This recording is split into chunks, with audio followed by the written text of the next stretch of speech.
Hey everybody, this video is to help with the assignment from today, which is Wednesday, November 4th. We talked about figurative language. So the main thing that's going to help the kids is probably this page, which is at the start of most of their assignments lately.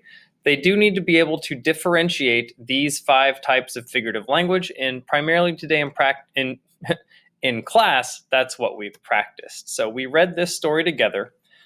We talked about some examples here, like the sun's rays tickled my face as I opened my eyes. Well, what kind of figurative language is that? Let's go back and take a look. Compares two things. It doesn't really do that. So it's not a simile or a metaphor. An onomatopoeia, well, it doesn't really make a sound.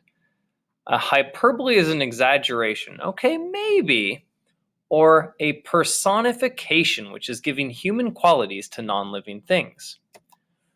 Well, what do we think? The sun's rays tickled my face as I opened my eyes. If you've said personification, you are correct. Sunlight can't actually tickle you. It doesn't have hands. That doesn't make any sense. So that is a personification. It's giving a human ability to something that is not human.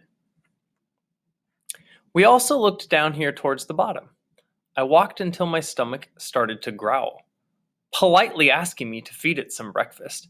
That's another personification. Your stomach can't politely ask you to do something. Now, this passage here, I heard the bubbling of an icy cold river racing past me. Splash! I picked up a small rock and tried to skip it across the water's surface. That word right there, splash, that sort of sounds like the noise it's describing, which would make it an onomatopoeia. Oh, look, that's even the example right there, splash. Now, some other things that we practiced here were these questions, and students can make a copy of this, and they can work on it on their own. I've sent it to their Google Drives or Google Slides, or even their email. They should be able to access it from anywhere along there.